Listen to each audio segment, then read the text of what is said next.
पश्चिम बंगाल विधानसभा अचानक भंग हो गई। चलिए आज इस हैरत अंगेज राजनीतिक संकट को विस्तार से समझते हैं। दरअसल इस अभूतपूर्व संवैधानिक संकट की जड़ में एक ऐसा चुनावी नतीजा है जिसने सबको हिलाकर रख दिया। हुआ ये कि 7 मई 2026 को राज्यपाल RN रवि ने ममता बनर्जी का कार्यकाल तत्काल समाप्त कर दिया। इस सख्त कदम का आधार है संविधान का अनुच्छेद 174(2)(b। ये राज्यपाल को विधानसभा भंग करने की पावर देता है। लोक भवन से जारी इस आधिकारिक अधिसूचना ने रातों रात बंगाल की पूरी राजनीतिक तस्वीर पलट कर रख दी। लेकिन ऐसा हुआ क्यों? इसका सीधा जवाब 294 सीटों वाली विधानसभा के इन हैरान करने वाले चुनावी आंकड़ों में है।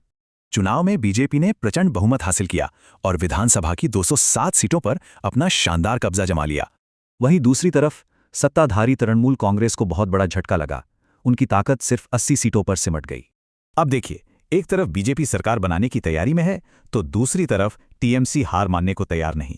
निवर्तमान मुख्यमंत्री ममता बनर्जी ने साफ कह दिया है कि वो इस्तीफा नहीं देंगी। इसे उन्होंने चोरी का जनादेश बताया।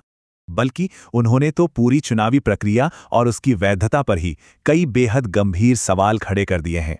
उन्होंने चुनाव आयोग, केंद्रीय बलों और यहां तक कि राज्य पुलिस की भूमिका की भी कड़ी निंदा की है। धक्का मुक्की का आरोप लगाते हुए उन्होंने साफ शब्दों में इन चुनावों को एक अत्याचार करार दे दिया। कम सीटों के बावजूद उनका मजबूत दावा है कि टीएमसी ने बीजेपी को नैतिक रूप से हरा दिया है। अब ये गुस्सा सड़क पर दिखेगा। उन्होंने आने वाले दिनों के लिए एक बेहद आक्रामक विरोध रणनीति तैयार की है। नतीजतन पश्चिम बंगाल आज दो बिल्कुल विपरीत राजनीतिक वास्तविकताओं के बीच एक अभूतपूर्व टकराव का सामना कर रहा है। तो सवाल ये है, ये भारी राजनीतिक गतिरोध इस क्षेत्र में भविष्य के लोकतांत्रिक बदलावों को कैसे नया रूप देगा?